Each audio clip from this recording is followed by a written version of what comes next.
Қайырлы күн, құрметті достар, сіздермен сымбат Самат. Бүгін біз 6 сыныптың English Plus кітабы бойынша 6 бетіндегі тапсырмаларына шолу жасайтын боламыз.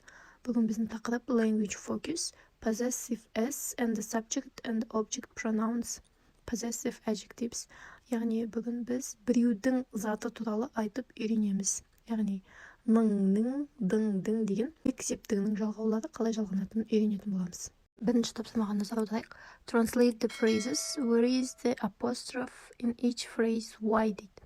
Яғни мына сөздерді аударып, апостроф, яғни мына төбесіне түртілген, неге бұл жерде тұрғанын біз түсіндіруіміз керек. Мысалы, біріншісін қарайық. David's workbook. Дэвидтің жұмыс дәптері. Екінші, the teacher's DVDs. Мұғалімнің дискілері. Үшінші, the boys' bags. Балалардың, яғни ұлдардың сөмкелері. Енді қараймыз. Алдыңғы бірінші екіншісінде жаңағы апостроф ол S-тің алдында тұр. Ал үшіншісінде ол S-тан кейін тұр. Ол қалай? Жекеше түрде болғанда, яғни біз кімнің заты туралы айтып жатырмыз, сол бір адам болатын болса, онда апостроф S-тің алдында болады. Ал біз көп адамның заттары туралы айтатын болсақ, онда жаңа көпше түрдің S-і болады ғой, жалғанатын, содан кейін түседі апостроф. Екінші тапсырманы қарайтын болсақ, write phrases for 1 to 6 add an apostrophe or apostrophe S. Яғни, мына бізде екі сөз беріледі, біреуі кімнің заты екені, екіншісі қандай зат екені. Біз соны апостроф қою арқылы дұрыстап аяқтап жазуымыз керек. Біріншісі David's laptop. Дэвидтің ноутбугі. Екі, the teacher's CD player. Мұғалімнің магнитофоны. Үшінші, the girl's DVDs. Қыздың дискілері. Төртінші, Larissa's dictionary. Ларисаның сөздігі. Бесінші, Liam's notebook. Лиамның дәптері. Алтыншы, the student's pens. Студенттердің, немесе оқушылардың қаламдары. Үшінші тапсырмада complete the table with the words in the box.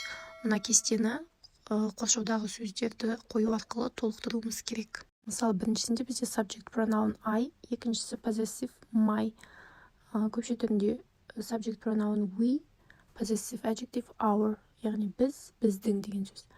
You, сен, possessive болады сенің. He, ол, possessive болады his. They, олар, possessive болады their, олардың. Төртінші тапсырма, choose the correct words. Дұрыс сөздерді таңдау керек. My friend Veronica is from Russia. Her surname is Anosova. She is 12 years old. We are in class 1B. Our teacher is Denis Bodrov. He is from Shymkent. His English is good. Daniel and Maria are students in my class. They are 13 years old. Келесі бесінші тапсырмада бізде object pronouns, яғни табыс септігіндегі есімдіктер. Осыған дейін біз possessive pronouns өттік, ол ілік септігіндегі есімдіктер болатын, яғни кімнің, ненің деген сұраққа жауап беретін. Ал қазіргі object pronouns ол табыс септігіндегі есімдіктер, кімді, нені деген сұрақтарға жауап береді. Мысалы, I, мен, ал me деген, мені деген сөз.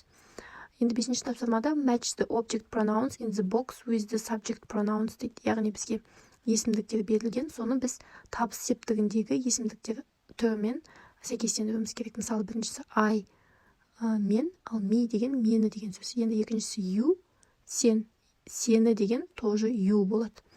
It, ол, оны деген it болады тоже. He, ол, ер адамдарға қатысты. Him, оны. She, ол, her, оны. We, біз, us, бізді. You, сендер, you, сендерді. They, олар, them, оларды. Алтыншы тапсырма, choose the correct words, яғни дұрыс сөздерді таңдау керек. Біріншісі, that's my desk, your pen is on it. Екіншісі, Joe and I are here, Tom isn't with us. Үш, Ruslan is with Irina, Anna is with her too. Төртінші, that's Peter, the teacher is with him. Бесінші, I'm here, Amy is with me.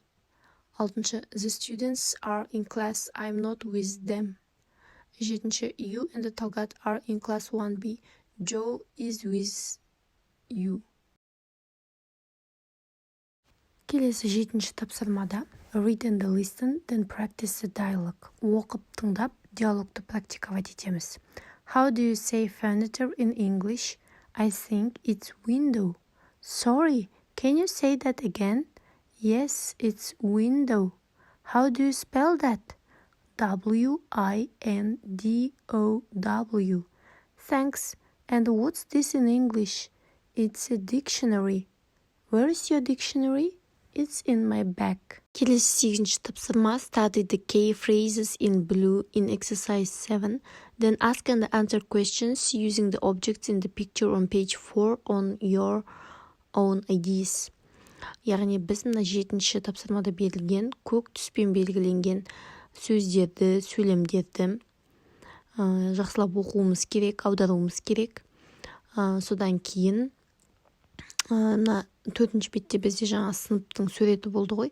Сол жердегі заттарды сұрап, сондай жаңағы диалог, activity жасауымыз керек. Мысалы, суреттегі notebook, яғни дәптерді алайық, я. What's this in English? It's a notebook. Where is notebook?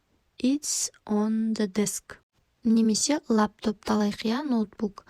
What's this in English? It's a laptop. Where is laptop? It's on the shelf.